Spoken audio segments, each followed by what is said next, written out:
If there is a silver lining to Russia's invasion of Ukraine, maybe this is it. It's speeding up the world's transition to cleaner power.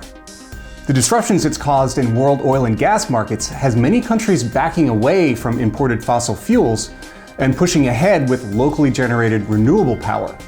Ironically, Moscow's war will likely shrink the market for its fossil fuel exports. Russia is the world's second largest natural gas producer, and its oil production is roughly tied for second with Saudi Arabia. Before the war, Europe was one of its biggest customers. The continent got about a quarter of its oil and 2/5 of its natural gas from Russia. After the invasion, Europe made the painful decision to sanction Russia's energy exports. Moscow then tightened the valves on its gas pipelines. That left Europe scrambling to fill a big energy gap. To make matters worse, a severe drought dried up hydropower, and nearly half of France's nuclear plants were powered down for emergency maintenance. Europe had a dilemma. The continent has ambitious goals to cut greenhouse gas emissions and fight climate change. So how much would it have to rely on fossil fuels to make up for Russian gas?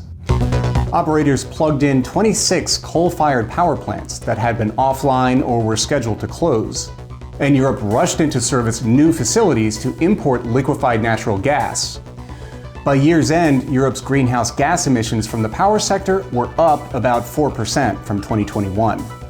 That's not good, but it could have been worse. A big growth in renewables put a lid on rising emissions. Solar installations smashed records in Europe. Power from solar and wind increased more than 2.5 times as much as coal power did. For the first time ever, solar and wind power together generated more electricity in Europe last year than either coal or gas. And Europe's greenhouse gas bump should be short-lived. Those revived coal plants are set to shut down again in the next few years. And the crisis also may have accelerated the move away from gas.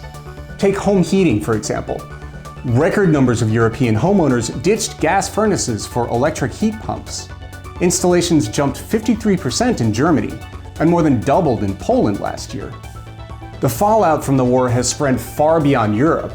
High oil and gas prices have put energy security back at the top of national agendas.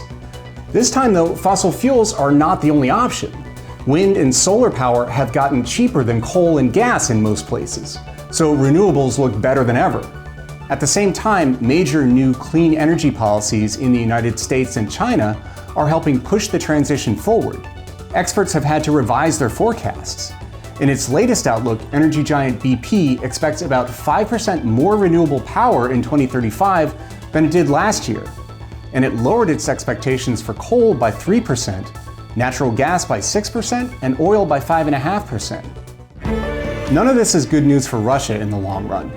In the short term, Moscow did rake in the cash from high energy prices. Russia made twice as much money last year as in 2021. But with major buyers shunning Russian oil, the price took a dive. Since the invasion, a barrel of Urals crude sells for about $30 less than the benchmark Brent crude.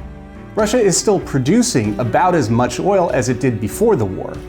That's because as Europe cut back, India went bargain hunting.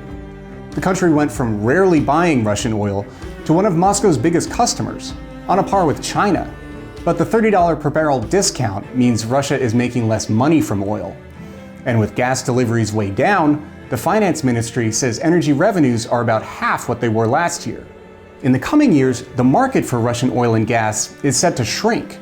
BP lowered the amount of oil and gas that Europe, China, and India together will need in 2050 by about 10% compared to last year's forecast. Whatever happens on the battlefield, Russia's energy industry is taking a hit. It may not be a death blow, but it's probably not the outcome Moscow wanted.